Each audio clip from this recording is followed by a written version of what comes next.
Hi, this is Zach Mir from Zach's Traders Cafe with a look at the major markets on Wednesday, the 13th of July. Starting up with the FTSE 100, where you can see we should be in this final phase of a rally towards 6,800, which is a February resistance line projection. That target valid while there's no end of day close back below the initial July resistance at 66.12. In the meantime, probably looking for this 10-day moving average to catch up with the price action at 65.46 currently, and guiding the index higher. RSI is still at 65.8, so not overbought. So there is, despite yesterday's pause in the upside, there is still a chance of this rally exceeding current expectations. Next up, the DAX, which was rather fiery yesterday and continues to be trying to make up ground that was lost over the course of the initial part of July. Target still towards the 200-day moving average. It was 10,056, and just above there to the top of the June gap at 10,104. So somewhere around there is where we expect this market to hit over the course of this week. RSI only at 55, so only just getting underway as far as the rally is concerned here, and the overall target for the end of July towards 10,400 or 10,500. This stage only back below the 20-day moving average at 96.94 would even begin to delay the upside scenario, and probably it would be surprising if we even saw price action back below the 50-day average at 98.84 ahead of further attempts at pushing higher. Of course, everything here driven by the record highs seen in the Dow and the S&P this week. Message before was above 18,000, which is this resistance line from April. We'd head up to 18,800, and the Dow already well on its way to doing that.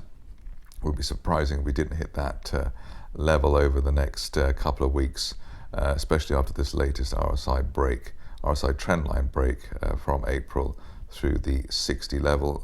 As you can see there, the RSI here is still only at 63 versus overbought 70, so there is plenty of technical gas in the tank left. Onto the S&P itself, and here we said above 2120, we could head to 2200. That looks like it's very much on the cards. Any dips towards 2130-40 now regarded as a buying opportunity. That was the low area yesterday, and 2200 could be achieved as soon as the end of this month. RSI at 63, so still not too overbought at all. Onto the Nasdaq, which is just gapping through resistance at the moment, looking for a return towards the peaks of December 47.20 to 47.40 for this market, and that's valid while there's no break back below, let's say, the former 45.32 June peak. And that gives us a decent risk reward over the next few weeks. Onto the currencies, and the big story here, the recovery in cable, which was felt was rather overdone after the world didn't fall apart following the Brexit vote. Probably the best thing to look for here really is a return to that 135.34 post-Brexit vote peak. That is valid while there's no end of day close, while back below the 10-day average at 131.17. That's the green line there. Euro dollar still becalmed in the face of all the antics in sterling, just trading either side of that 200-day moving average, currently at 110.91, and we wouldn't really expect much over the near term, given the way that this cross is essentially sidelined.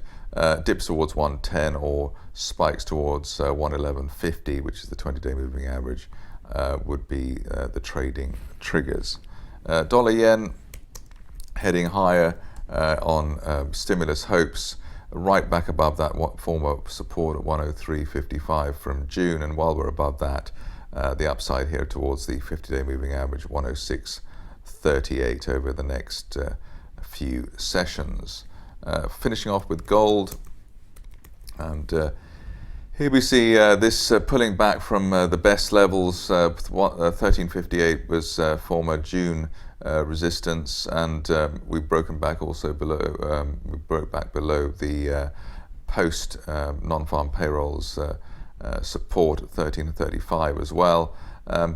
Good thing is we're back above that, but really don't want to see this back below the 20-day moving average of 1320. Otherwise, the risk is for a return back towards the floor of a rising trend channel from November at $1,280.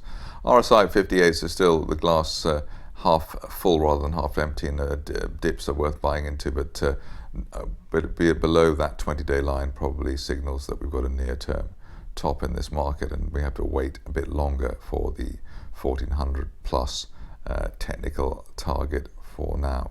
That's it from me. More updates at the same time tomorrow.